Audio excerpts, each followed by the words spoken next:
Assalamualaikum warahmatullahi wabarakatuh. Bismillahirrahmanirrahim.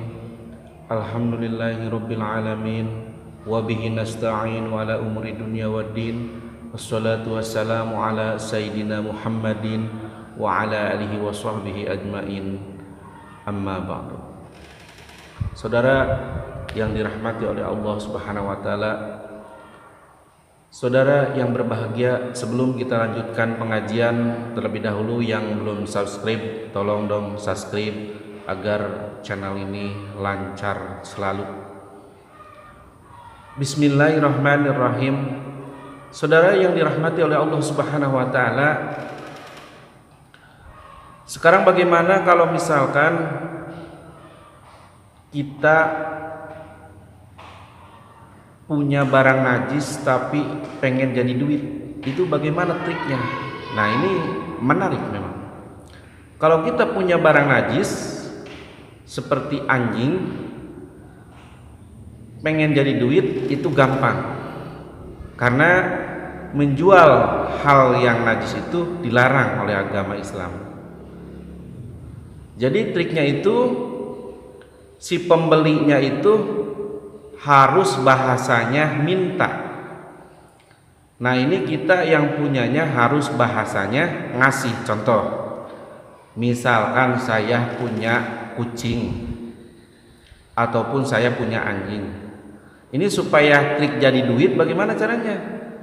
Nah, ada dua orang nih datang ke rumah saya, misalkan kebetulan saya punya anjing dan punya kucing. Ini caranya, akad-akadannya itu, jual belinya itu caranya saling mengasihi. Kita ngasih ke dia, kemudian yang punya duit ngasih ke kita. Insya Allah diridhoi oleh Allah Subhanahu wa ta'ala. Ini kita harus bilang begini, ini bang, saya ngasih kucing sama anjing. Nah, yang membelinya itu jangan bahasa membeli, jadi bahasanya harus minta. Ini saya terima ya, saya dikasih anjing sama kucing, gitu. Itu ya udah selesai, halal, insya Allah diridhoi oleh Allah Subhanahu wa taala.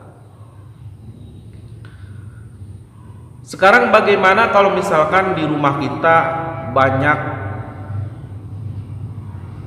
kotoran domba ataupun kotoran sapi, itu bagaimana mensiasatinya? Sekarang kan kotoran sapi, kotoran ayam, kotoran kambing, kotoran domba itu lagi dicari oleh para petani. Nah, ini supaya halal, jadi bahasanya itu kita ngasih. Ini saya ngasih kotoran, gitu. Atau kita ditanya sama yang mau minta kotoran itu untuk pupuk pertanian itu. Misalkan ada orang datang, Assalamualaikum Bu, ini saya mau minta kotoran tai ayam atau kotoran ayam. Itu harus bahasanya minta, jangan bahasanya membeli. Sebab kalau bahasanya membeli itu nggak boleh, dilarang ataupun haram menurut hukum Islam. Kemudian untuk selanjutnya, apakah boleh seorang muslim memelihara anjing? Itu bagaimana hukumnya?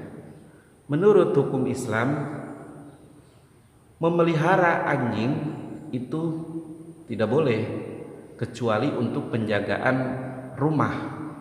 Kalau untuk penjagaan rumah itu insya Allah dibolehkan,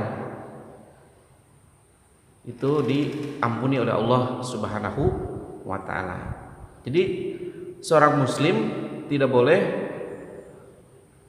memelihara anjing ataupun memelihara barang najis, karena takutnya itu anjing itu kan istri kita itu kan naro embernya itu ada sejenis bekas ikan kemudian dia jilat, kita kan nggak tahu nantinya banyak hal seperti itu takutnya. Jadi menurut hukum Islam memelihara anjing itu sangat dilarang oleh agama Islam, dan hukum Islam sangat-sangat melarangnya untuk dipelihara kecuali untuk pengamanan. Misalkan rumah kita nih lagi rawan, lagi banyak maling atau banyak rampok, itu dianjurkan untuk memeliharanya kita, karena untuk keamanan itu boleh-boleh saja. Terakhir, sekarang bagaimana kalau misalkan ada minyak 1 ember, kemudian kejatuhan tai cecek ataupun tai toke, nah sama itu, walaupun sedikit itu harus dibuang, tidak boleh dijual belikan. Saudara, sekarang bagaimana banyak tukar-tuker orang yang tidak tahu gitu ya. Jadi kadang-kadang nasi uduk ini ditukar dengan beras. Ini bagaimana supaya menyikapinya halal? Nah, ini harus dijual dulu. Andai kata kita lagi gak punya duit nih, punyanya beras 2 liter, dijual dulu caranya ke tukang uduk. Nah, kemudian diduitin dulu, biasa ijab kabul. Nah, sekarang kita jadi halal sama halal, langsung dibeliin nasi uduk. Demikian, mudah-mudahan ada manfaatnya. Billahi taufik wal hidayah. Assalamualaikum warahmatullahi wabarakatuh.